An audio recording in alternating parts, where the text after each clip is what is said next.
Hello, I'm your host Adel Iskandar, and this is Booked. It's a specialty program on Status Al Wada that features an in depth interview with the author of a book that covers some aspect of life, history, politics, culture, economics, architecture, media, and so many other perspectives on the Middle East and North Africa. If you're a book junkie, but there are simply too many manuscripts for you to wade through, Booked is a spoiler filled program that takes you through a nuanced, theoretical, methodological, and stylistic journey alongside the author to some of the most intriguing and memorable signposts of each volume. For our very first inaugural episode of Booked, I'm thrilled to be speaking to Professor Ziad Fahmy of Cornell University, where he teaches modern Middle East history on his most recent title, Street Sounds: Listening to Everyday Life in Modern Egypt. The book was published in August 2020 from Stanford University Press and is a landmark contribution to sound studies on the Middle East. So it is my distinct pleasure to welcome Professor Ziad Fahmy to Status Al Wada. Welcome, Dr. Ziad. If I may call you Ziad from now on, Yes, Adam, this of doesn't. course. Allah يخليك. So it's a pleasure to have you here. It is remarkable since we met quite some years ago at a Middle Eastern Studies Association conference, and at the time you were presenting research that went towards your first book, and now we're here to discuss your most recent book, Street Sounds, over here for everybody to see. It's a remarkable new book, recently published from Stanford University Press. But first, before we proceed, I want, by way of introduction, and this introduction certainly doesn't do yourself nor your work justice, but for our listeners, Dr. Ziad Fahmy is a professor of modern Middle Eastern history at the Department of Near Eastern Studies at Cornell University. Professor Fahmy received his PhD in history in 2007 from the University of Arizona, where his dissertation, Popularizing Egyptian Nationalism, was awarded the Malcolm Kerr Dissertation Award in 2008 from Mesa. He has gone on to publish a lot of really substantial and seminal works, including most recently Street Sounds: Listening to Everyday Life in Modern Egypt, Ordinary Egyptians: Creating the Modern Nation Through Popular Culture from Stanford University Press as well in 2011. And he's actually continuing to work in this area with a forthcoming work, I suppose tentatively entitled Broadcasting Identity, Radio, and the Making of Modern Egypt between 1925 and 1952. And his articles have appeared in so many different venues, including, but not limited to, the Comparative Studies in Society and History, IJMIS, History Compass, Comparative Studies of South Asia, Africa, and the Middle East. And his research has been supported by Fulbright Hayes, National Endowment for the Humanities, American Research Center in Egypt, among many others. Welcome, Yazid, to Thank, our thank you very conversation. much, Thank Adel, you. for this very generous introduction. I Not at really all. appreciate It's it. the least we can say. Pleasure to talk to you. Thank you. So so we're talking in Harda, or today I should say. We're gonna keep going back and forth because it feels like if we're Code talking about switching with Arabic. yeah, code switching from Arabic to English, and it's in some ways code switching comes naturally to us, but we're also, reading your book has in some ways transported me in a very sort of ecological sense to another space. I was reading it and I was imagining myself in these public spaces in Egypt, and so it's difficult to converse with the text in a manner that keeps it exclusively in this kind of English lingua franca. It's very much embroiled in the atmosphere of Arabic and different sort of vernacular Arabic. So if Arabic, comes out here and there, عادي يعني صح؟ It will. It it will. will. It will. Absolutely. So I want to take you back a little bit to the sort of the origins of this particular work. And I had the chance, the real pleasure, to read an article that you published in History Compass back in 2013, an article entitled "Coming to Our Senses: Historicizing Sound and Noise in the Middle East." And in that particular piece, of good number of years before this volume came out, you called for the importance of sound, soundscapes, listening in our comprehension of history.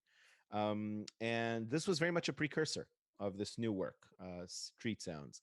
Can you tell us a little bit more about how that project came into being?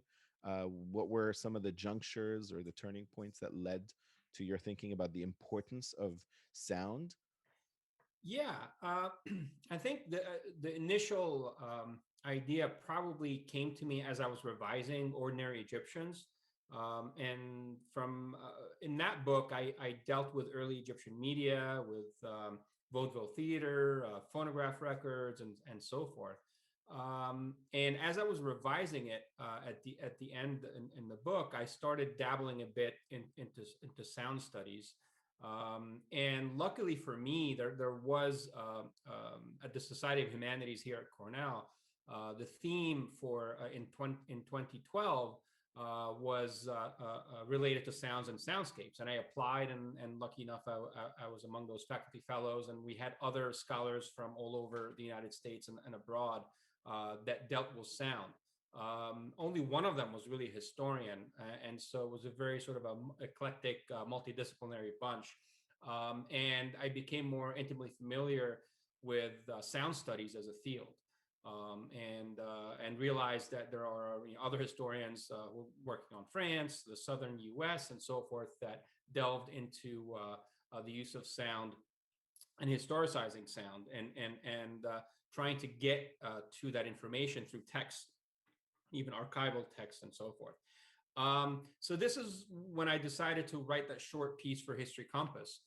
And it was more sort of a call to arms to have historians really do that type of work.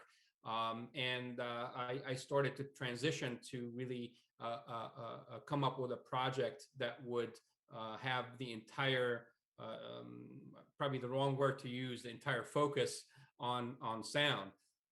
And then I started doing research on it. I did some research on Dar Wasaiq and in London and elsewhere. So it really, I can't point to just one moment. So it was sort of the natural trajectory of my work, since I started out doing sort of a kind of media history with early phonographs and so forth. Then as I got into sound studies, and especially reading historians that employ and deploy these techniques, I thought that was something that was needed. But to be honest with you, it was only through doing the research itself that the book went in that particular trajectory. And the more that I found particular sources, the more my ideas coalesced, and realized that this is the way that I wanted to shape the book. And it came out the way that it came out. I would not have been able to. It's not one of those projects where you could start out with a definitive outline.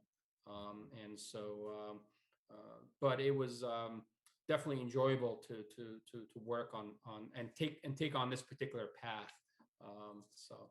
No, and I'm glad you said that, because and we begin to see how this is sort of a gradual process. So from then on, 3 years later, there's another article in Ijmas, an ear witness to history, street hawkers and their calls in early 20th century Egypt. And so those two pieces become almost like germinal stages in the development of the manuscript. But there's something that I couldn't help but think about the whole time. I'm thinking, so Ziad is working on this conception, and it's happening in both temporal juxtaposition, and also sort of in this milieu of the Egyptian revolutionary kind of circumstances. So, the first article comes out 2013. So presumably it must have been a few years prior that you were working on this. How were you able to kind of sustain a project that is focused on a particular historical moment without the so-called noise and the soundscapes of the revolution kind of impinging on that? And was there sort of a dialogue with that in some way? Yes, and I can even extend it well beyond that, because I think my first book, Ordinary Egyptians, dealt with similar issues as the revolution itself, and it was a very surreal experience as I was revising that book. And with the last chapter of it, I was on 1919 and the chants that were in the streets and everything else, and all of a sudden, I'm watching and what's going on in 2011 and beyond, and it was very much surreal, and it very much sort of was very similar to the events that happened in 2019, and in the ways that the people, through auditory ways and embodied ways, really sort of embodied the revolution in their chants and in the way that they behaved in the square and so forth. Um, and connecting it with this project, yeah, it was always there in the background, to some extent. Sort of having a sense of awareness of how people deal with sounds and with the rhythms of the streets and so forth. Um, but at the same time, there comes a point where you're also looking at the sources for what they are, but you can't help but be influenced by not just the events that are happening, but your upbringing and everything else. I mean, you take your own experiences, and in a way they color, again using another visual metaphor, but they sort of color the way that your scholarship comes out in many ways. But especially since not all, but practically most of the sounds that I talk about and describe in this book are gone, and so in a ways you're almost recalibrating and trying to figure out how they could have sounded in your mind's eye, and that's just it's a process, and it's hard to sort of pinpoint at specifics, but it sort of helps you formulate your ideas and your thoughts as you're writing and looking at these Mhm. older textual sources. Definitely, definitely. You mentioned your upbringing in the answer to this last question, and if you don't mind, I want to sort of foreground that just momentarily, because one thing that struck me about the manner in which you introduced the manuscript was the sort of deeply personal testimony. At first, the dedication, to your late father and your late brother, Adel Muhammad Abdulaziz Fahmy and Tariq Fahmy, was deeply touching. But you also sort of wove in your experiences as a child in Alexandria. In the preface of the book, you open with a personal vignette about your childhood in Alexandria. You're on the balcony with your brother, Tariq, overlooking Rushdie Street near Stanley, and you're listening to the hustle and bustle of life. And that becomes almost like an it's not only the opening salvo of the study, but it's the beginning of this journey with the sounds of this place and this moment. Can you tell us a little bit about that sort of experience and what it's meant to you? Yeah. And before I get into this, uh, it's as I wrote this. This was the last part that I wrote essentially, and I realized that the importance of nostalgia Mhm. when it comes to any sort of sensory history or awareness of your own sensory past. It's interconnected in a way, but I think part of the premise of this book is that sound and the senses, broadly speaking, not just sound, are very important, and they're an important part of the human experience. And for a historian to uh, uh, um, at least attempt to connect with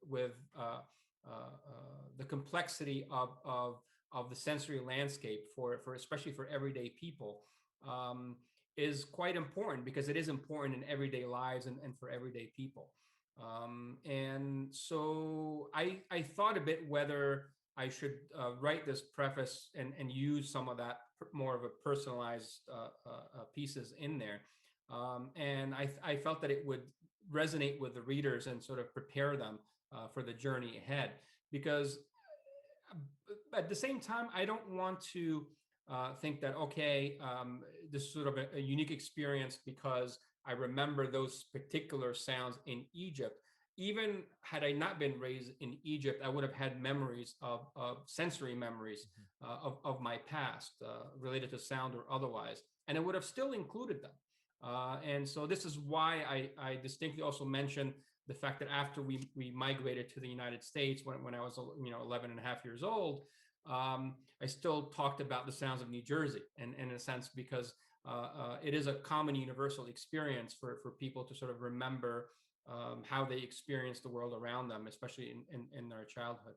Um, but it's something that stays with you. You know, as human beings, you remember the smells of your mother or your father's cooking. You remember some of the sounds that you heard as a child, especially those that sort of resonated with you, and they kind of help you familiarize yourself with your past and with your present. They're sort of like signposts along the way, and they really help along with your memory. Um, but going back to those distinct sounds, and of course there are many others, um, they are an integral part of memory. And so whether remembering my brother, my father, but also my very childhood in a way.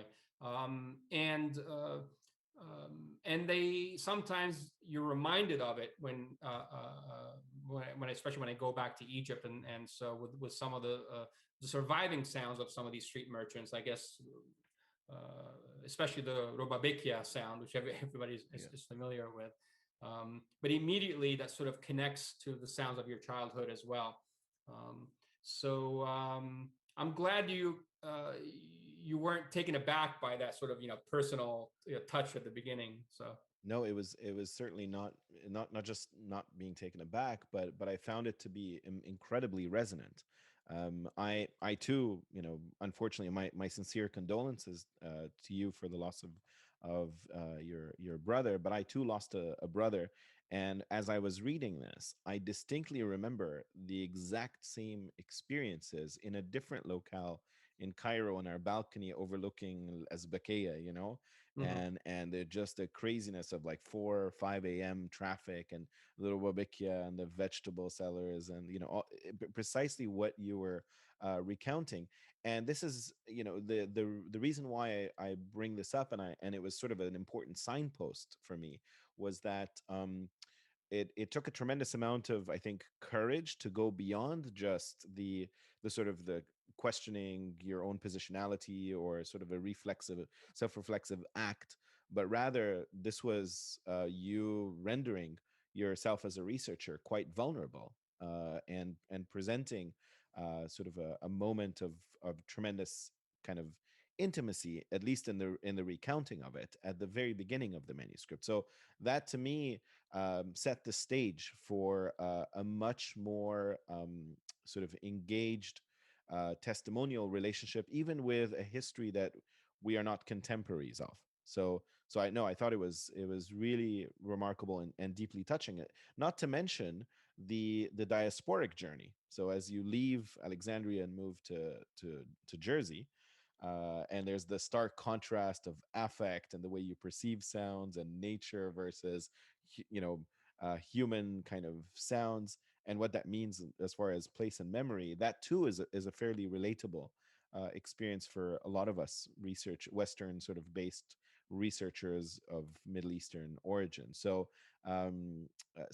it begged the question of, do we return back to these places where we have critical kind of nostalgic connections and memories, to embrace the sensory experiences as a way of revisiting our past. So that's not the subject of your study per se, but it was one Yeah. of the things that kind of weighed on me. So I'm wondering if that's something that you find yourself doing, or is it? Oh, absolutely, absolutely, and some of it is actually as I was doing the research, I would often record the current sort of Rubabikia sounds and other sounds that I hear. I was at one point when I was using the Egyptian archives, I was living next to a church in Zamalek, and often there would be weddings over the weekend, and I would hear the zagharit, the ululations, and some of those sounds, and immediately I would go out and record them. Not because obviously they're not useful to me to my current research directly, but they sort of help put me in that frame of mind and reference to sort of try to be there as I'm writing, and as I'm looking at the historical sources, and it really it helps with the creativity of the writing itself. And so it adds something to the whole experience, and it motivates me to dig deeper into the sources. So absolutely. And I think, ideally, it would have been great for us to do this interview in a fairly busy part of Cairo so that we can be surrounded by those sounds. But I wanted to play an audio clip of a busy bazaar in Cairo just for our listeners.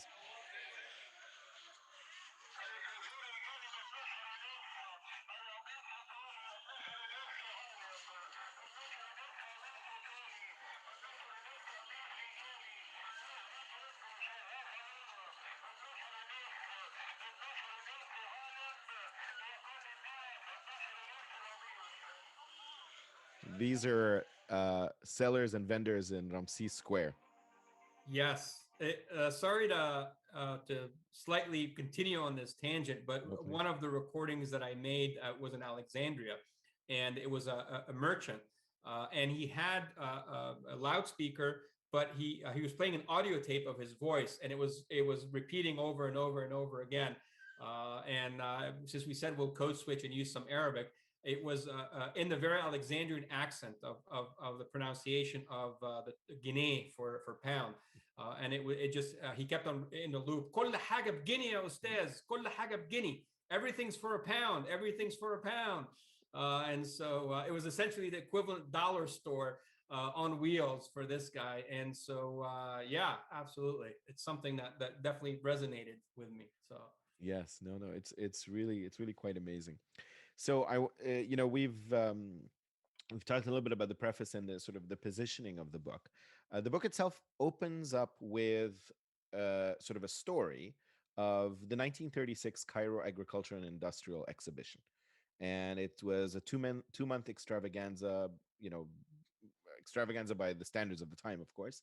mhm. Can you tell us a little bit more about why this particular event became such an exemplar for your illustration of the relationship between sound and the multisensory experience, the history, modernity? Like, there's so much packed into this Yes. story.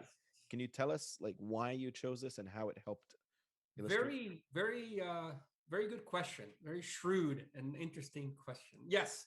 Um, uh, to begin with, before I fully answer it, often with research, there's a lot of serendipity, and it was near the end of my project, as I was already writing, that I ran into those articles and I started tracing them down about the exhibition itself.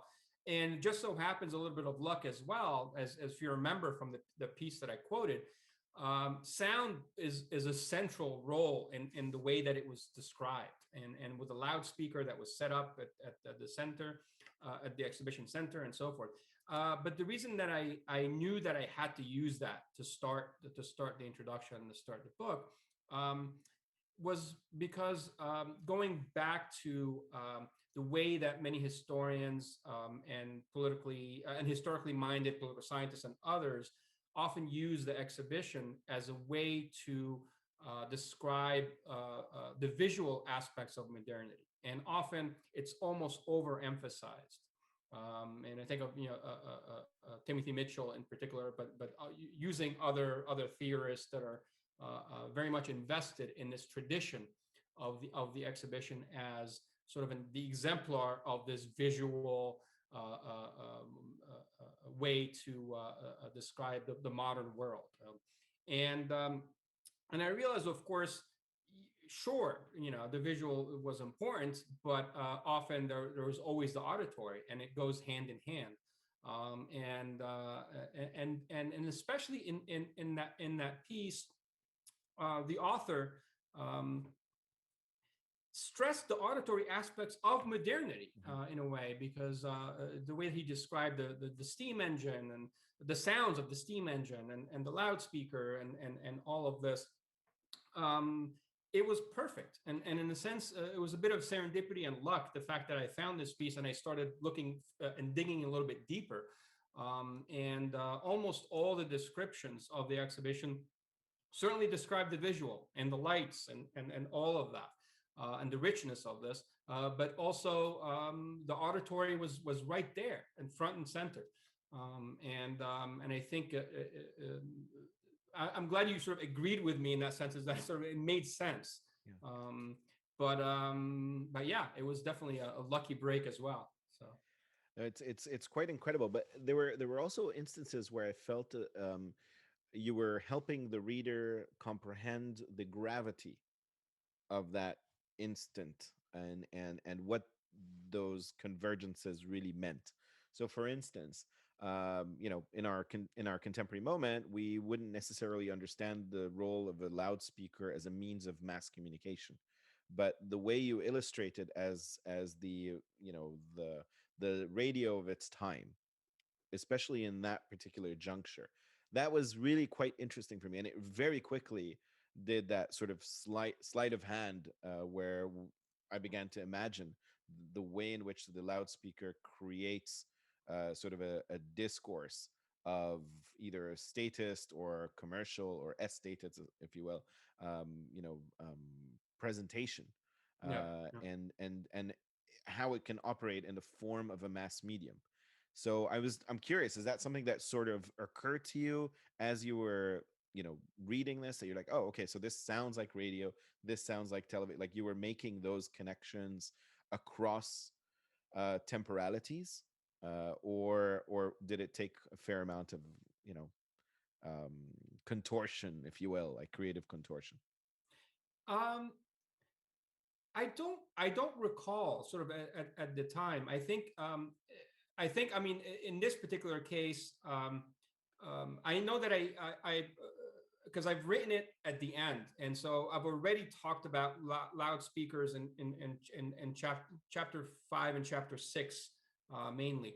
Um, and in that particular piece that I discussed in the introduction, which I added later, um, it resonated also because it was it permeated the entire sort of location of that particular exhibition. It was just there; you couldn't escape it, and this is why the journalist that wrote about it had to write about it. But in almost for that journalist, it also it made him aware of all the other non-loudspeaker noises as well, and almost like he went on this tangent and wrote and only like showed in a little excerpt, but he continued on to really describe all the different noises as well. But I think the loudspeaker noise in particular was was sort of a keynote sound, that was kept on, continuing and repeating, and automatically it made that particular journalist pay attention to all these other sounds.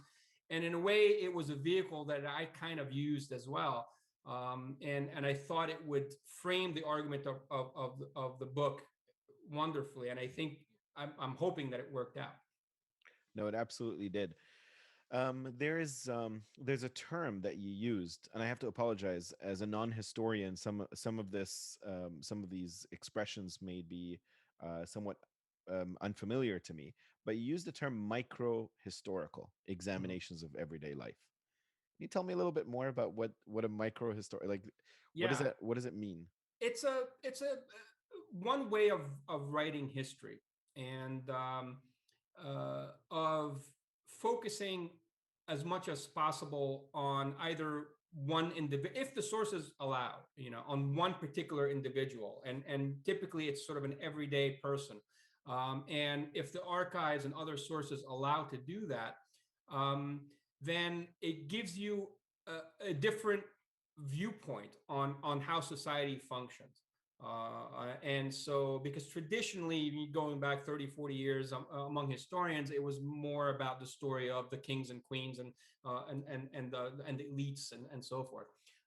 And one way to try to decenter that is if the sources allow, that you would focus on smaller events or even individuals, or as much as possible get to sort of the street level. And it doesn't necessarily involve using sound or sound. This type of history was done before sound studies was even a thing. And Carlo Ginzburg and the Cheese of the Worm and the Worm is one of the earliest books that are being studied in history departments, in historiography classes. And it was written decades ago, and it's sort of one of the exemplars of this sort of history. Um, so as I was doing research on the city streets and the sounds and what is going on, even though it sounds obvious to me now and to you and to everybody, it was a moment I was like, oh, this is a microhistory, and so it's just a different way of doing it, uh, uh, using those sensory techniques of examining the text and trying to get at the street level. Um, yeah, so this is this is why, as I was revising the introduction, I felt like I needed to mention that Mhm. precisely this is what this is, in a way, So at least this in is my opinion. So so this is sort of like a history from below, kind of like a people's history of yes, of the experiences and the phenomena. yes. Uh, but it's also, in terms of scale or scope, focused on particular moments, particular circumstances, perhaps particular individuals and contexts. Um, Yes, I didn't do it as far as individuals yeah. necessarily, because it was sort of the street people at large was Mhm. more of so this is how I got to the micro level as far as street level. It was fairly evident, I think, in terms of what appeared to be your focus on informality. If one were to use formality to describe sort of institutionalized, structured, hierarchical, authority, and how that produces historical narratives, it was fairly evident that you were trying to break away from that. I mean, you obviously addressed it in some chapters, and that dialogue between, for instance, the state and state's authority and its appropriation, and the public at large. But it sounded to me like this was history from below, in a very sort of Howard Zinn sort of way. Yes, and I like your use of informality. I never even thought about this, Yeah. but yes, in a way, yes, that's um, it's kind of my style overall. So, I بالظبط don't like the كده. formal. بالظبط. كلنا والله. um so I just want us to revisit that time in that historical kind of period. So the period that you're exploring is a time as you describe it, but I'm using my own sort of articulation, but I think it may or may not capture what you're trying to describe. It's a period where we're seeing immense innovation, machination, mediation, a lot of things, sounds are coming together, experiences of train. You talked about trains, water pumps, radios, telephones, electricity. There's so much going on, the sonic impact, in a way obfuscating natural sounds. There's so much going on, right? um was this sort of a conscious decision that you wanted to zoom in on this period of apparently remarkable transformation in how sounds exist in public life? Yes, absolutely. It's all, but in addition to that, for historians of modern Egypt, we don't have, because of the nature of the archives, there's not much post 52, and I'm not going to get into the politics of it. So in a way, it's also the availability of sort of the bricks and mortars that I need to really construct this story of the past. Um, but uh, uh, just as much because of its transitory nature and because of how quickly things change during this period, it's very productive and fruitful, especially if you're examining the changes in the soundscapes on the street level, where within the same generation you have all of these different newer technologies, and the same way with media as well, which is evolving very very quickly in a dramatic way. I mean, yes, it changes quickly today as well, um, but not to that extreme. I think, Mm. where if you're looking at sort of before phonographs, after phonographs, and introduction of radio, the infrastructure in particular with automobiles and so forth, it was quite dramatic. So I spent quite a bit of time, and so with let's say with tramways early on, and how people reacted to them, and then traffic sounds, and the advent of automobiles and so forth. Um, within just a short period of time, you have the horse and buggy, and all of a sudden, you know, automobiles and buses and tramways within a person's lifetime. Yes. And so that's quite dramatic. I think one of the things that sounded to me to be the most dramatic of transformations, in fact, and it's one that I think over time, because of our sort of intuitive acceptance of its existence, but the role that electricity played in Right. transforming, life in Egypt, and I have to say, I never contemplated what life would be like in Egypt if there was no electricity at all. Of course, we understand blackouts happen all the time, and Yeah. people, Yeah. it is a function of living in a country like Egypt, but the absence of light altogether once after sundown. You talk about the idea of lighting up the night, like when the night is all of a sudden lit up. How that changes people's circadian rhythms, I suppose, and the way they socialize and the way they engage with their city. So can you tell us a little bit more about that and how you encountered it in the text? Was that something that was very self-evident in the archives and the readings of the time, Uh, or did you surmise it on the I basis of I like, kind yeah. of deduced it in a way. It is in certain snippets, especially in people's memoirs. It Mhm. comes out a little bit more, not in the archives per se, because the archives are not going to delve into memory. And often, when you have this sort of juxtaposition of darkness, light, or it's quieter before, and then it's rowdier now. That comes out more in memoirs, sometimes in sort of exposés in newspapers, which tend to sort of exaggerate it to a certain extent, but not really necessarily in the archives. Also, fiction. The little snippet, I can't remember in which chapter, where I talk about Naguib Mahfouz's novel with the introduction of the radio.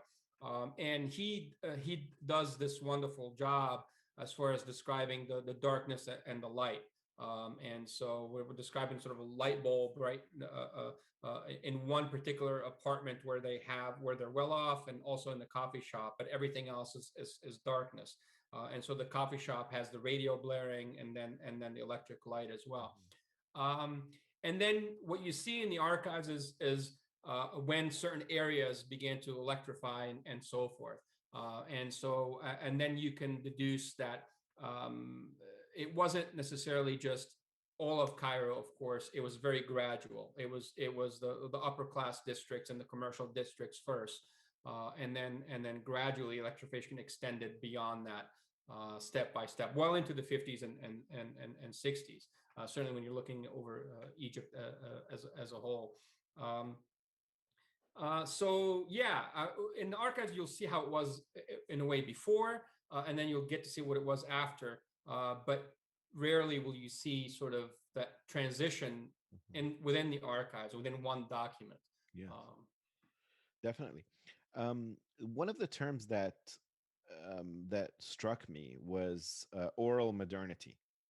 And so, even though modernity is a thread that sort of cuts across, as does nationalism and a few other thematics that I think appear to be quite critical and seminal in your analysis. But the idea of oral modernity to me is something that left me with further curiosities. Can you tell us a little bit more about this idea of oral modernity? I think the main reason I use that term is because often when modernity is discussed, there's an overemphasis on the visual, Mhm. almost as if the auditory doesn't really exist in a way. And so that's the main reason why I emphasize it. I don't want to say that it wasn't separate from the visual modernity, or it's just that modernity is both, is visual and auditory, and often historians in particular tend to forget the auditory component of it. Modernity is obviously loud, Yeah. especially when you're looking at it as far as the technological incarnations of modernity itself. So this is the main reason why I use that term, Mhm. not necessarily. to completely flesh it out as something separate or something special, or but I wanted to say that modernity is not just visual. It's not sort of this muted type of phenomena, um, and and uh, and it's important to look at it in a more coherent way, in a multisensory way. Um, it's probably even beyond just the visual and auditory. It involves all the other senses as well. And this is why whenever the source is allowed, I delved into the olfactory sense and touch and embodiments as well. And so that I have a quote in there describing, it was from a satirical newspaper in 1906 or 1907, sort of this guy taking the bus for the first time and describing, and to him it was certainly exaggerated because it was satirical, but it was certainly fully multisensory, from the smells of the exhaust to the vibrations of the bus itself to bumping into passengers to the visual aspects of it as well. So No, it's true, and it is sort of a cross-cutting, you know, emphasis that you have, the idea that you want to move, and you use the term oculocentrism to make a case. I In some cases I felt like you were saying it admonishingly. There was like you were upset with with everybody out there. It's like you're not focusing on sound, you're not doing your homework. theory. There's more that can be done. So the oculocentrism kind of, you're absolutely right. It remains the issue in both the canon and the tools available for the examination of most historical phenomena, not just in the region but beyond that. And you really are making a case for what is described as ear witnessing, and how ear witnessing complicates, problematizes, and adds meaning to historical analyses. But um, are you going to be frustrated with people who, after reading your book, continue to practice oculocentrism and not No, take that into consideration? yeah, for me it's and I try to, I guess, to say that I don't mean that the visual that you shouldn't focus on the visual. Yeah, I'm yeah, just saying that you should from time to time include the other senses as well. yeah. And by using the other senses, you can get to things differently. Sort of, it provides a different path through history to some extent. But the visual is very important. But Mhm. but I hope that historians don't neglect the other senses. Um, but this is just one way of doing it, and someone could just focus just on the visual, or Yeah. I'm hoping for more books on the olfactory sense being central. I know Khaled Fahmy had an article on I think it was called "The Olfactory Tale of Two Cities," describing Cairo. So this is what I would hope to see more of historians being more creative and using and taking advantage of sort of the multi-sensory aspects of the sources. Mhm. Um, yeah, in my revisions I toned it down a bit too. So I felt like there was a there was a greater body. I mean, honestly, it's almost when you discover a new toy, you want everybody else to use it, and you get excited in a way. But Exactly.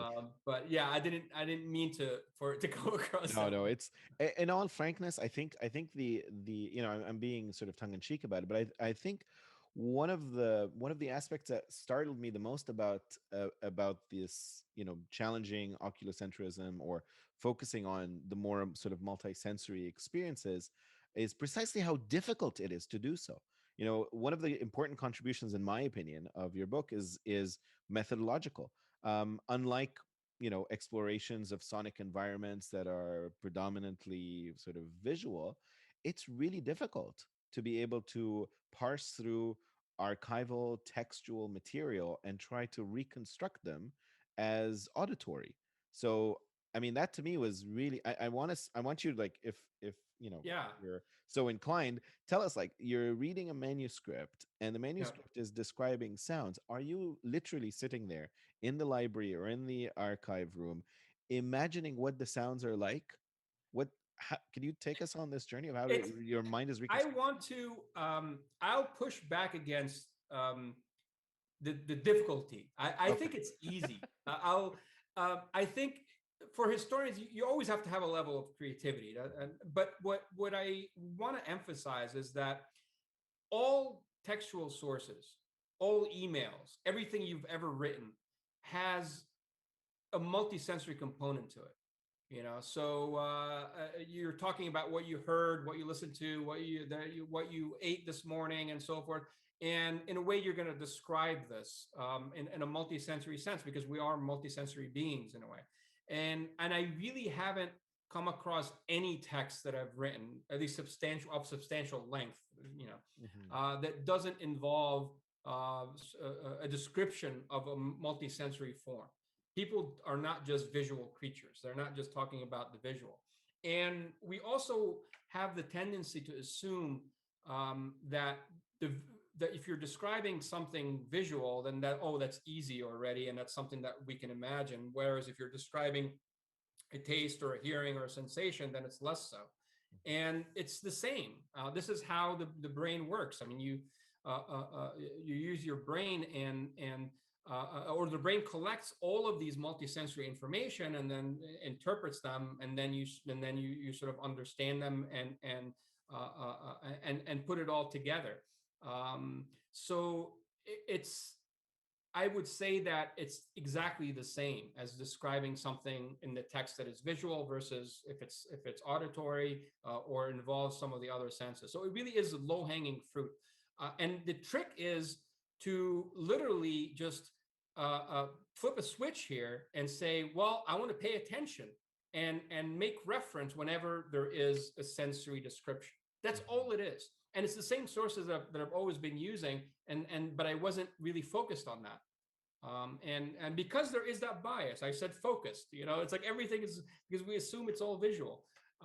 But everything I've read in magazines and in newspapers and in the archives, it's very, very multisensory.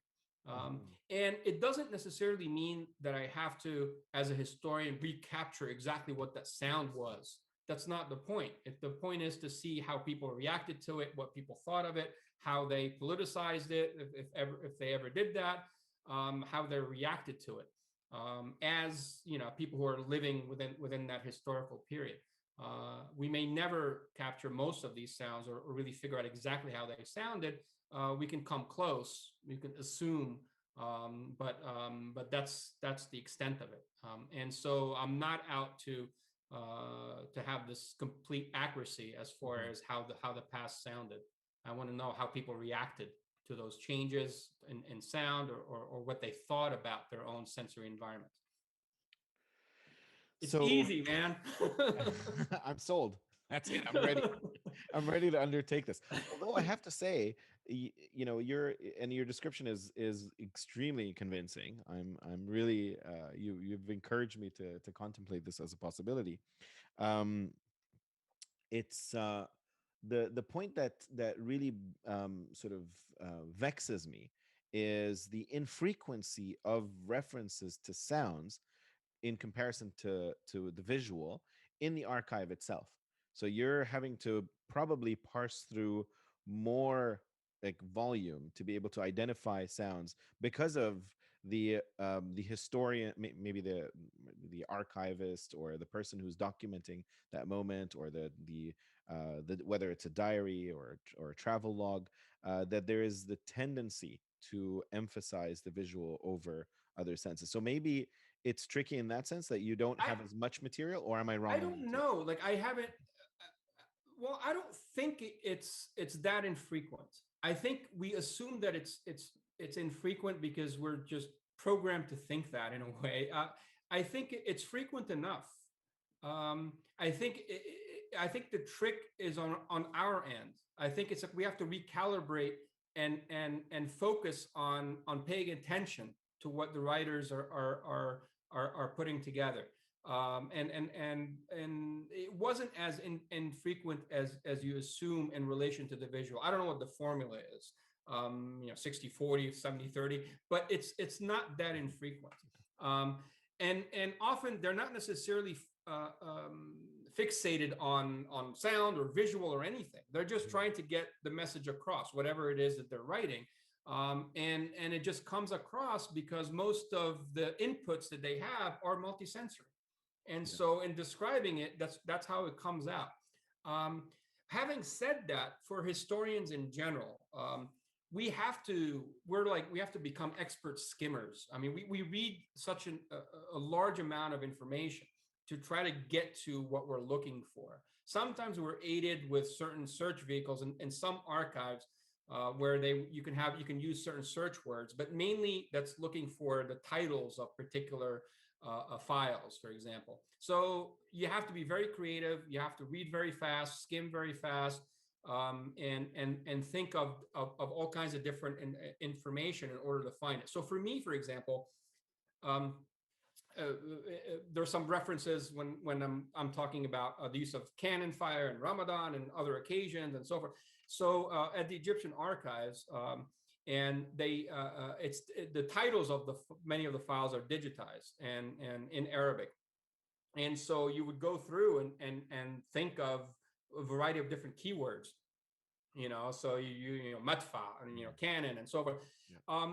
and you're not going to get everything, but you can have access to some of those titles, and then you would read and skim, and you'll be able to find that type of information.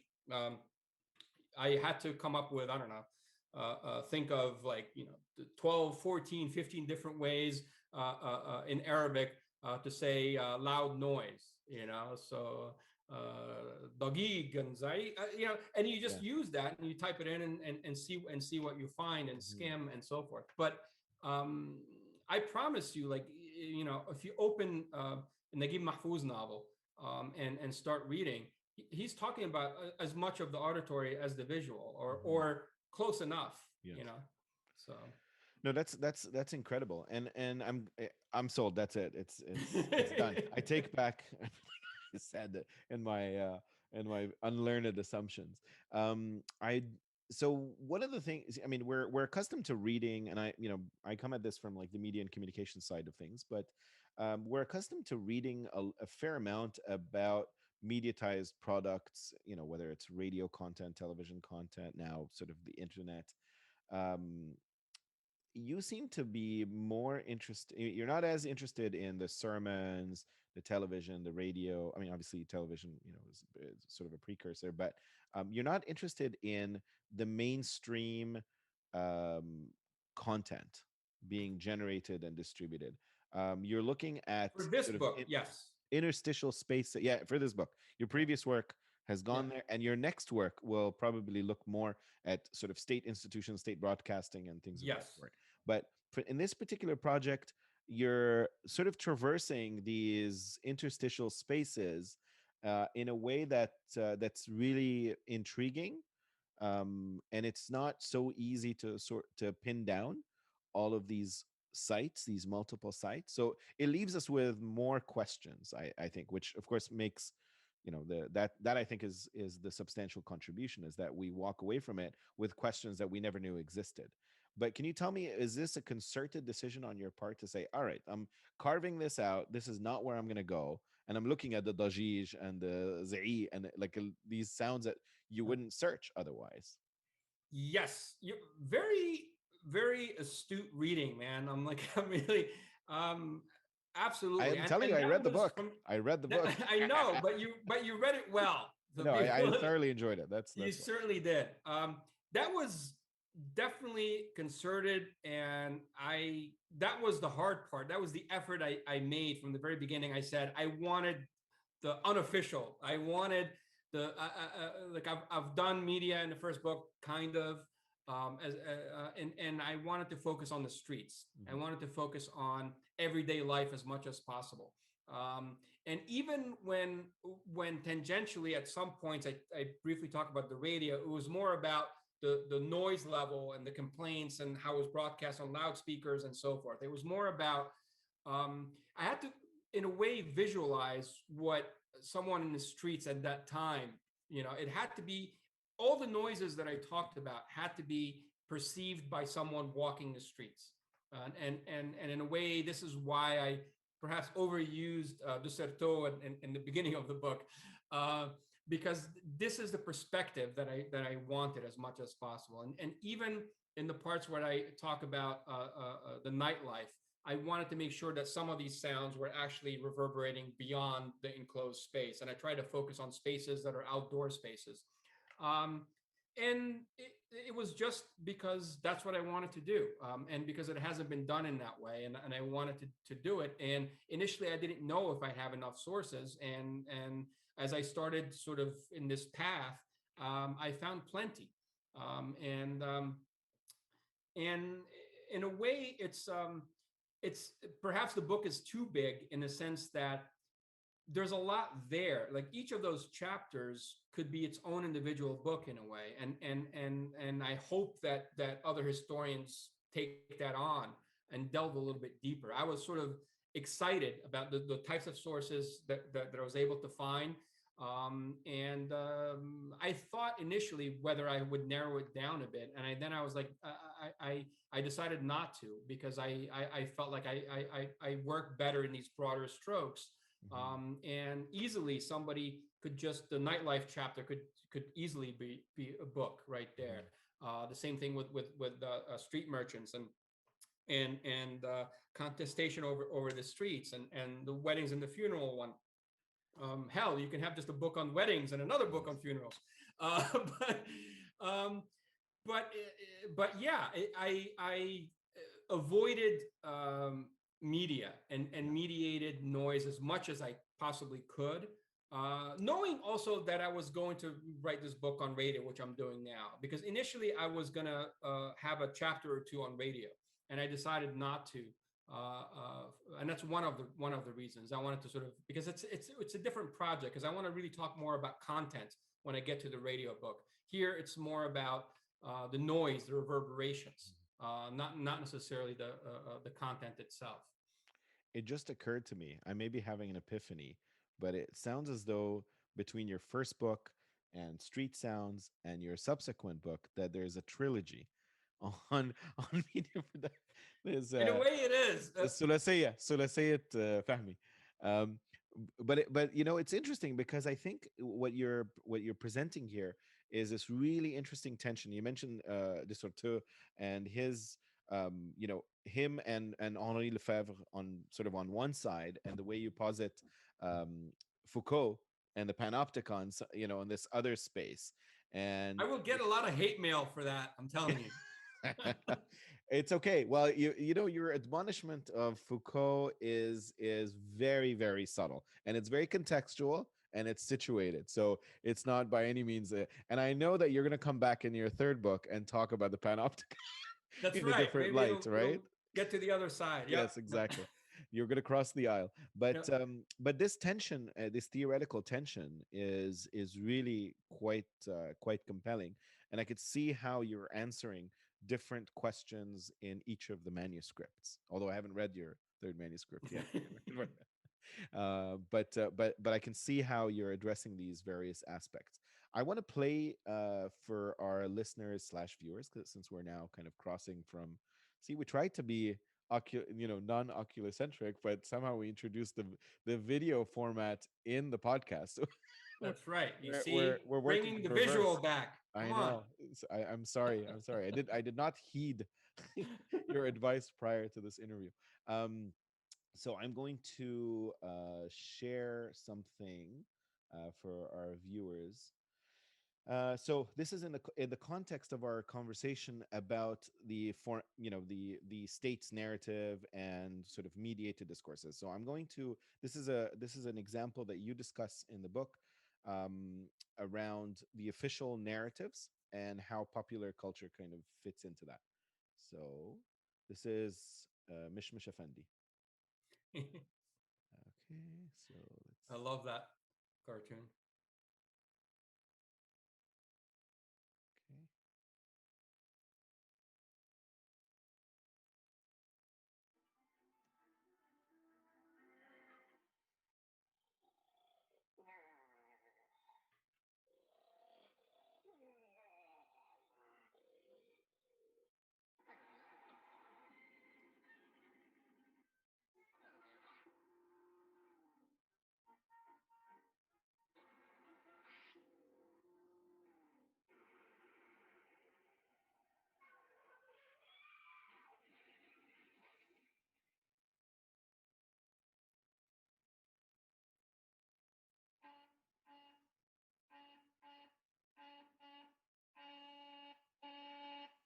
لازمته ايه ضرب الكلاكس؟ هو في حد ماشي قدامك؟ يا سيدنا دي اشاره مش بني ادم.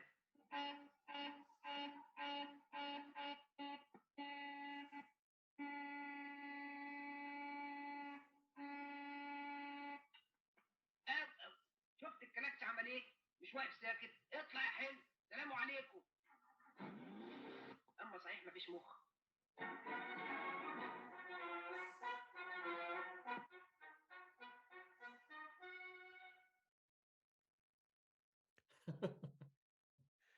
So let's see. Okay, just making sure that I'm not in the wrong place. Okay, so tell us a little bit about this clip, and you mentioned it quite extensively in the book, and in light of the fact that the Royal Automobile Club commissioning it, That's tell us right. a little bit about how it factored into your presentation about class and sounds and castigation. Yes.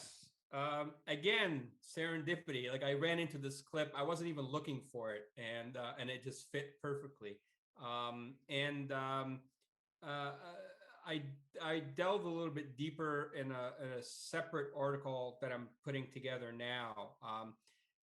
Um, well, to begin with, I guess very quickly, the Royal Automobile Club was a fairly powerful, well-to-do organization that had a lot to say about even some of the traffic laws and how they were applied. In the early Egyptian licenses, they sponsored little booklets along with the U.S. government that was printed by the Royal Automobile Club. That was part of the license itself with some of the rules and regulations. And about 3 or 4 out of the 15 rules had something to do about noise and noise making and stopping it. But probably the most important part of this clip, which I alluded to in the book, I should have probably emphasized it a little bit more and talked about it a little bit more. And that is the way, and again, you'd have to be sort of an Egyptian to really pick up on this. The way, the enunciation and the way that the two different drivers spoke Arabic is distinctly classist and very, very different. So the Mishmish Effendi is speaking and his intonation and the way that he pronounces his Arabic is very much, at least the way that it's been mediated in Egyptian media, sort of an educated, properly raised Effendi, and sensible and so forth. And the other driver, probably sort of more, it's more of sort of a nouveau riche, not really elevated, coming from a more of a lower class background. And so the association of this particular cartoon in this particular case, and by the way, I think they're both voiced over by the same comedian. So it's the same man doing both.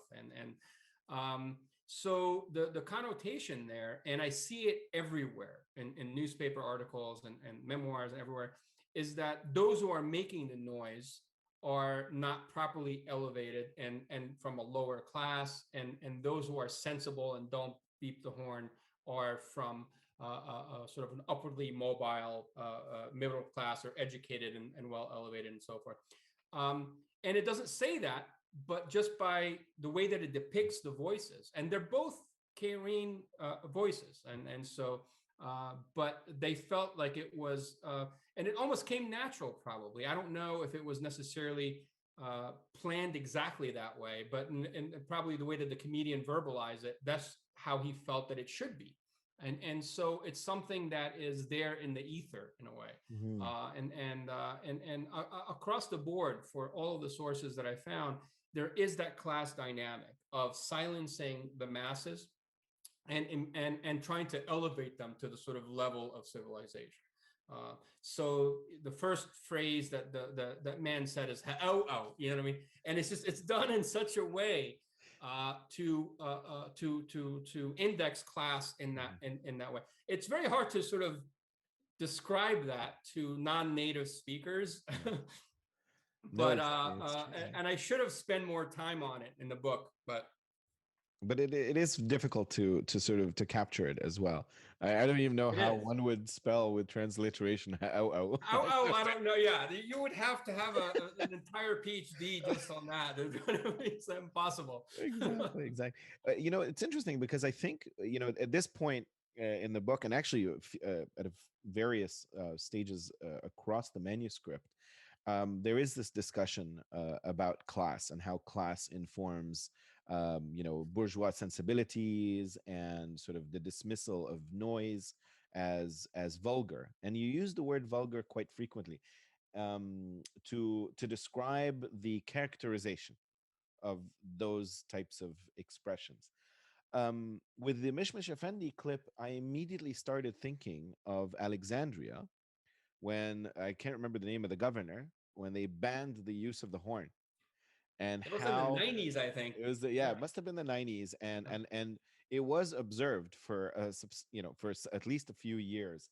And I remember Kyrenes traveling as a Kyrene, we would travel to Alexandria, and there's always this idea that Alexandria, that cosmopolitan metropolitan place where they're connected to the cultured world, and they don't use horns and things of that sort, and they can resolve their traffic differences, and they can engage in this language of dialogue in the streets without the use of the horn.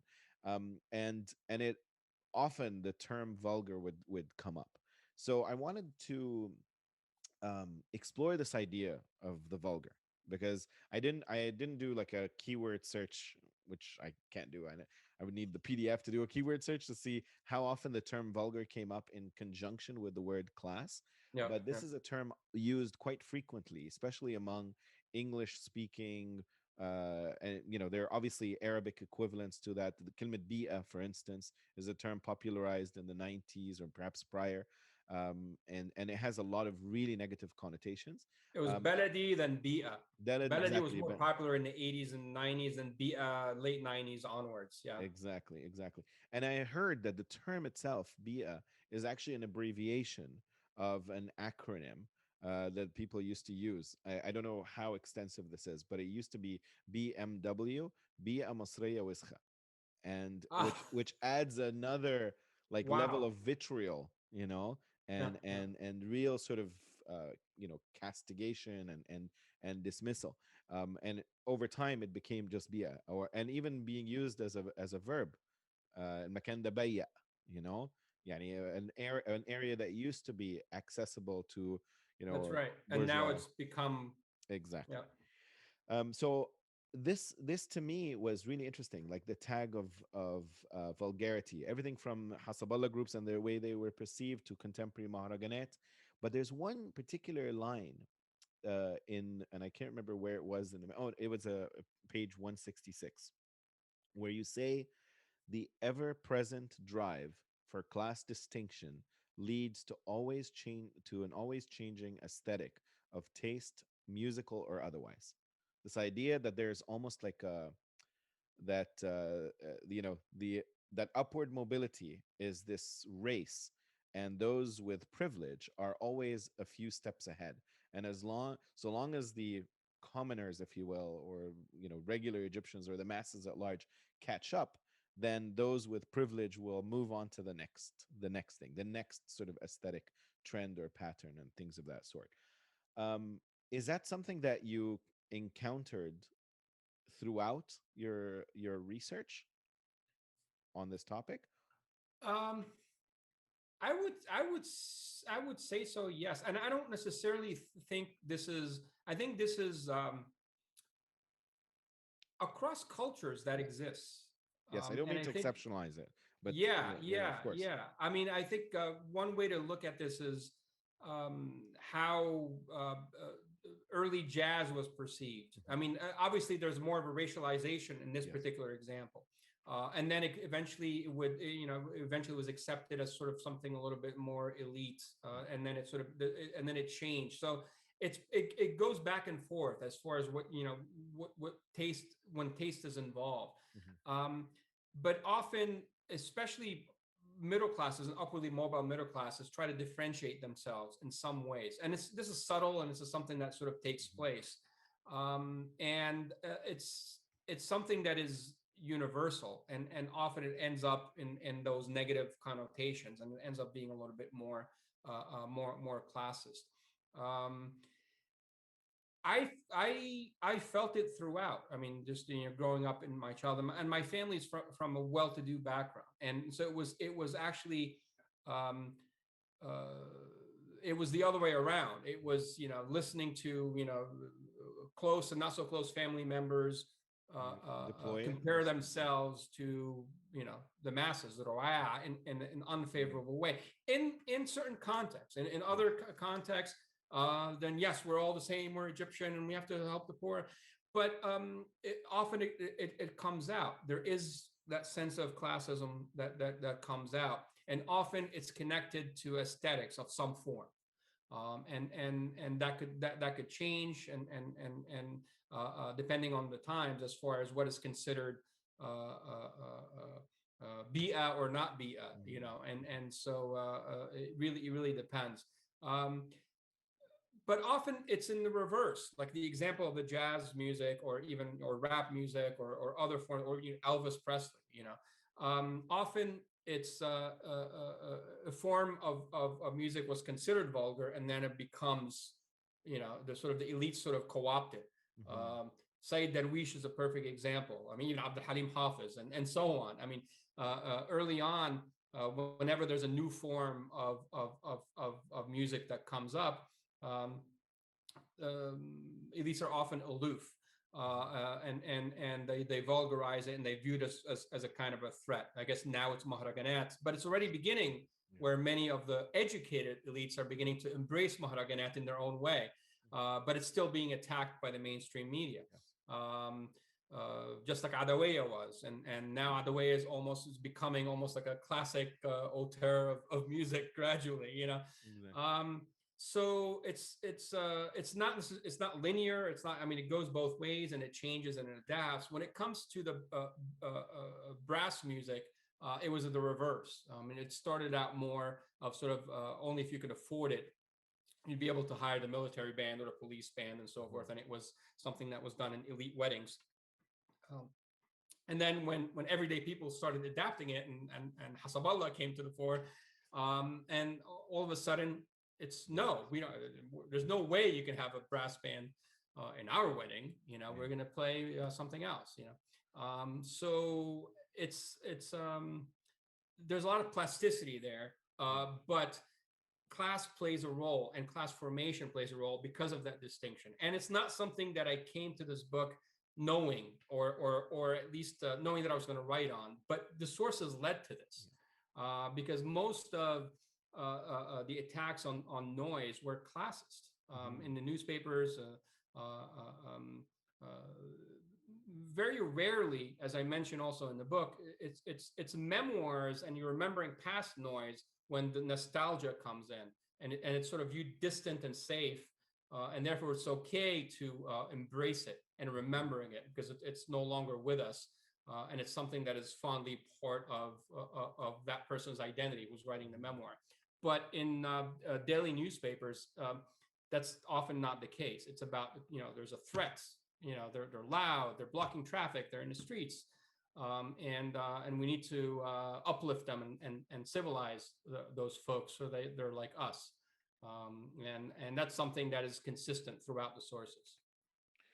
It sounds to me that in our current moment, the discourse has migrated from a project of civilizing to effectively kind of separating the two communities, with a mass migration to of the the elite and the bourgeois class to Mm-hmm. suburban neighborhoods, where the argument is that they're getting as far away from street noise as possible, where streets are pristine and there aren't passers-by, like the idea that streets can be used as a public space for That's right. endeavoring or communicating or deliberating or converging So is gated something communities gated. with Yeah, our swimming pools, yeah, away from pollution and the yeah, noise, yeah. and yeah, Was up basically escaping Egyptian life, uh, in all of that's its particularities. that's certainly happening. Yeah. There's one thing that sort of looms large here, and when on the context of sort of authority and class and sound, it sounds to me that, how many times can I use the word sound in one sentence? But sound, it becomes all about power and authority, and that's not something that I'd contemplated prior to reading your book. Is that true? Is you I know? would, yeah, I would qualify that a little bit and saying that public sound is about is largely about power and authority. Mhm. Um, yeah, but also public presence. It's not. It's especially when in the streets and in public spaces. Um, yeah, I would say so. I would say almost always it becomes an issue, and especially if it's deemed as disruptive, Mhm. and there's an element of control as well. Um, yeah, yeah, I would say so. Yeah, So it could be on one end instrumentalized by those who possess power to disenfranchise, and it sounds in some instances from what you're describing that, without overtly being an act of resistance, but the pushback also that's right. involves the use of sound to push back against the centers of power and the more sort of formal entrenched ways of thinking. Sound is certainly one of the key elements. Yeah, whether it's shouting out slogans or even beeping the car horn, Yeah. in a way. The act of driving in today's Cairo is empowering to some extent, in a way, in a weird way. So, but anyway, that's Yeah. beyond my expertise. خلاص. So quick question, off script for a moment. انت تعبت ولا can you go for a little يعني That, but I could go on. are you Yeah, sure? yeah, yeah. جعان? You're like, yes. I have my granola bar. It's ready. Okay. I just have like maybe three more. Oh man, your book is so fantastic. It triggered so many different questions. No, no, But keep going until my answers are incoherent, لا انت, and you then can't edit help them. but be coherent. حتى لو حاولت you can't be incoherent. لا ما تخافش. I can't be very incoherent. So طب that's take the a few granola bar. take a few bites. Take a few آه. bites قبل ما نكمل. انت ما شفتش حاجه يا عم. Okay. So the next thing I want to talk to you about is okay. I'm going to play you an audio file. That's what I'm going to do. Okay. So on the topic of sound, power, and authority, all of a sudden the discussion turns to religion and the appropriation of religion by the state. So I want to start off by playing this clip um, from a Cairene street with a call of prayer.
So the loudspeaker remains omnipresent when it comes to sermons, but also al mawalid and Ramadan and the calls to prayer. And tell us a little bit about the role that religion plays and how the state began to operate within that realm using sound. Yeah. Um, I would say that in contemporary Egypt, it's a slightly different story. I think it's beyond the scope of the state. I mean, they could try to control it to some extent, but I think it's very much decentralized and almost and certainly allowed by the state under certain circumstances, depending on where and what, and if there's any noise complaint and so forth. Um, and there are attempts to, let's say, centralizing the call to prayer, and and I'm not sure how successful they have been following exactly what's been happening. It's been successful. They've Oh, and unified they the call have to been prayer. doing that. Yes. Okay, yeah. Yeah. And so in this sense, it's sort of it's a pendulum in a way, and so there is that the state is sort of trying to take over that control when it comes to loudspeakers, but for most of probably the last 70 years, that wasn't necessarily the case all the time, and so there was more sort of decentralization, and people you would have mosques and in basements of buildings and with a loudspeaker on top and so forth, and so that's one way for everyday people to I guess display their piety to some extent, but also not necessarily, but also in a way it's countering the state as well. Mhm. um, but going back to the early days of the loudspeaker, early on it wasn't as readily available, and so the state had more of almost exclusive use of it, and gradually by the mid 40s, then more and more people had access to loudspeakers, and it was gradually being used for weddings and funerals and so forth. Um, but in the small part of the book where I talk about how the state attempts to uh, co-opt the Moaled in Mhm. particular, um, often it's by sometimes shutting a lot of the peripheral Moaled, and many of them being put out of business, but also focusing on emphasizing on the official celebration of the state of, especially Maulid Nabi in particular. Um, and um, and so that was okay, and it was deemed appropriate, and the sounds of it were acceptable, um, especially in more of the official spaces that was being celebrated. Of course, as often happens, when you move outside of those particular spaces, it would still continue to be celebrated in a variety of diverse ways among the participants themselves. Um, but always there was always that tension in a way where the state wants to control many of those celebrations and the sounds, and make sure that people abide by them. But it's not just the state too; it's also the Orthodox religious authorities. They're always wary of other forms of celebration beyond the official celebrations that were by those authorities and by the centralized state. There are some instances where you say that the state's attempt to co-opt was not particularly successful, or that there were limits to how far the state could co-opt without, without being able to completely absorb either the tradition or the customs or the experiences, or at least to regulate public sounds, whether it's noise or religious authority. Would you say that in those instances, it leaves room for some form of kind of popular resistance Oh, against sound control? oh, always, and I think that's ongoing. I don't think it's ever been fully successful, and it can't be, because the state doesn't have that much of a reach, um, and well, depends, I guess, on which state we're talking about. Perhaps they would like to, but they can't go to every single nook and cranny in every single neighborhood. You're going to have these loudspeakers for Maharaganat and for religious festivals, and in every village and street alley and corner in Cairo or elsewhere. That's going to always continue. Um, but there's always every once in a while there are attempts to crack down. And often there might be successful for the short duration, but then people still have that need to celebrate or to make a living if it was a street hawkers with their loudspeakers and so forth. It's a sort of a swinging pendulum, and for a variety of different reasons, sometimes the state cracks down. Other point, the people would resist in a variety of different ways. And in the case of street merchants, they have to make a living. And so I remember it's still happening, but in post 2011, there was a shorter period where, in view of some of the general Egyptian bourgeoisie, was that the street merchants are just going out rampant now because the state has been absent, and there was sort of concerted attempts at clamping down, and celebrated by many sort of middle class Egyptians Mhm. because they're causing traffic issues and so forth. But these tensions will probably always be there. It's never going to go one way or the other. It's always going to be back and forth. Um, No, definitely. I want to share a quick clip. This one is about a particular composition well known to all Egyptians, and you mentioned that, Lila Kibira.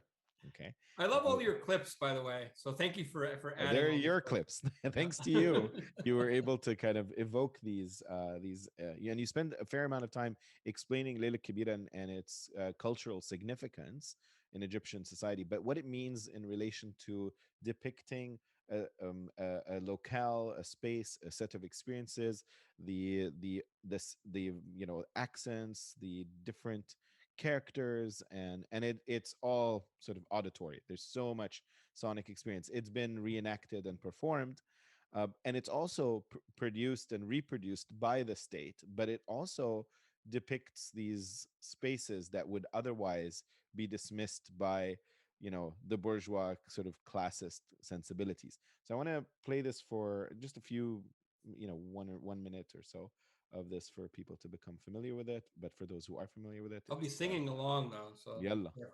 ليه لا. Okay. All right.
It's difficult to it's difficult to stop it because it's there's no reprieve.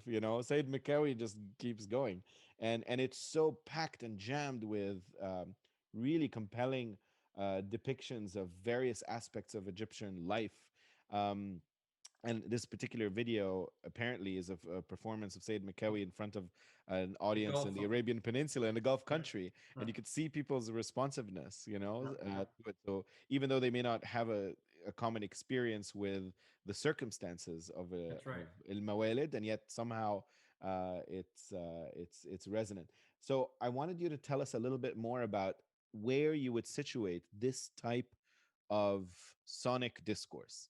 No, Is no. it is it formal, informal, popular, populist, resistance? Where does it? It's a bit confusing in the grand scheme. Yes, it's everything almost. In a way, it is a co-option of the actual events, but it's sympathetic, and it's done and it's done in a way um, that celebrates the culture and the events themselves, but it was state sponsored. It was sort of the height of Nasserism when this was put into place.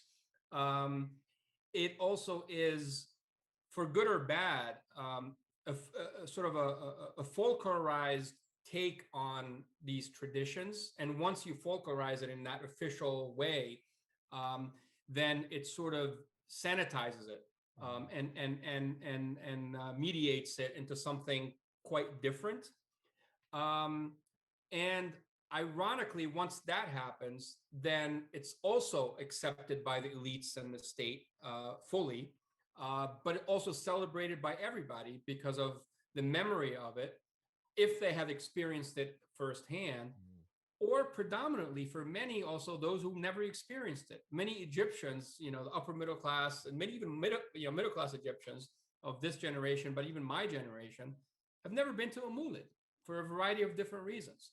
And their whole conception of what a mulid is is in a way warped, by that form of mediation, by that sort of folklorization of that mulid. Um, and so it's complex, and it has emotional resonance for those that are experiencing mulid firsthand, or those that haven't, because it sort of connects to something that is supposed to be real and authentic, and connects to that level of authenticity. And let's not also forget about the fact that it was a well crafted and well done sort of musical composition, and very rich as well with content, because in the style itself, even more so when it's in the original form of sort of the puppet theater example of it, that sort of adds even a visual aspect to it when it's being shown that way. But the musicality of it, and the lyrics, and the pronunciations of the different characters, and it's full of content.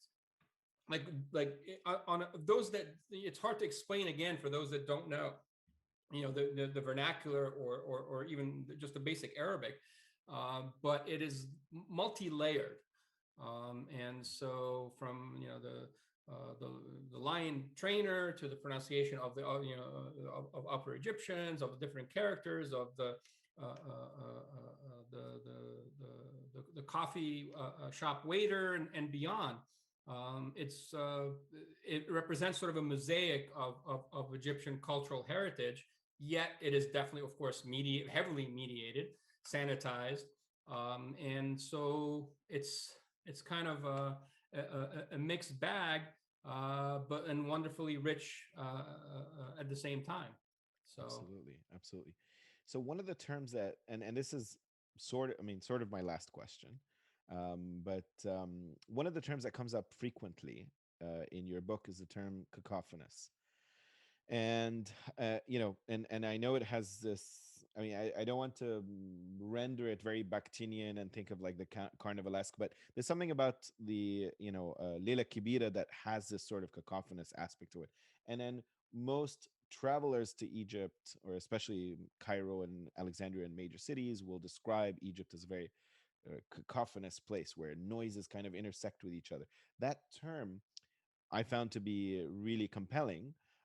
But I want, if you don't mind, to connect it to a particular sort of juncture in and moment of rapture in Egyptian history, and that's the Egyptian Revolution. So this month is the 10th anniversary of the Egyptian Revolution. Um, and it is, it's an experience often described as very cacophonous. The sounds of mobilization, things like, the hitafet or the slogans علي علي الصوت اللي بيهتف مش هيموت. يا اهلينا انضموا لينا, قول ما تخافش, like a lot of like verbalization about verbalization, and the use of public space to create noise, um, concerted in some cases, but in some cases also cacophonous because of whether in fact it's disorganized or it's multivocal or multi-sited. But also the cacophony becomes a source of accusation, that العيال دول ولاد شوارع, or that it's noise pollution, or or in the case of Rab'a, before the massacre, it's like, okay, it's so noisy, and they're polluting these public spaces. So there's so much about sound and the revolution that factors in this notion of cacophony, but it's not limited to that. um, I'm curious, moving forward, for scholars, researchers, historians, and people and others from across disciplines, to whom this book will be a source of inspiration. If they were to follow in your methodological and theoretical footsteps and begin to examine something like the Egyptian revolutionary mobilization and the sensory, the sonic, where would they go? What does it mean? And how would you help conceive of that? Um, well, there's plenty of sources, and they, unlike doing a historical piece where you're looking at mainly text, um, literally thousands of YouTube clips, and I believe many of them, if they don't really exist or the state took them down, many of them are being preserved in a variety of different research institutes and other places. And many of the revolutionaries themselves also have been collecting them. I'm not sure, I haven't really researched as where to find them. In my own hard drive, as it was happening, I hundreds of clips I've recorded and kept. Not that I would necessarily use them, since I'm a historian. We need another 20 years for me, and then I'll go back and look it over. Um, but yeah, it's the material is it's there, in sight and sound, in addition to what's written in newspaper accounts, and in addition to possibly also human accounts with interviews with people and participants. I would also say that a lot of the discourses they described when the state was describing what was happening, um, it also used hygiene and the olfactory smell. They're disgusting. Where do they go to the bathroom? They're living in these tents. They use also sort of gender discourse of what's happening with men and women intermixing. Um, and often it wasn't just classist, as in vulgarizing those so-called lower classes. Sometimes it was also vulgarizing and alienating those borderline elites that were also participating in there. And they're bringing all these Western ways. Who are they being paid for? By whom? And so forth. Um, so all revolutions are very much embodied in a literal sense. We see that both in Tahrir Square and in Rabaa, where people are literally shoulder to shoulder, living and sleeping under these tents. Yeah, so it's not necessarily just focusing on the sonic. It's the entire embodiment of these events. There's a lot of richness, and there's an abundance of sources, and where you can literally see and hear what was happening. Um, and As I mentioned very early on, to bring it back to the early part of the interview, this was very similar to 1919, and I was like shocked when these events were happening for the first time. I could almost see 1919 happening before my eyes. Of course, before cell phones and all of that, but the chanting, the music, the celebration. Even many of the people in 2011 were singing some of Sayyid Darwish's songs, and among many others, and so Sheikh Imam and others. But that's the nature of sort of these events where people come together. And in order to sort of express their views and their opinions, it's always going to take these sonic forms. Mhm. And there's a lot that researchers can do, historians, anthropologists, and others. Mhm. Um, the just the, the sonic elements of tahrir, and you can almost reconstruct it in a way.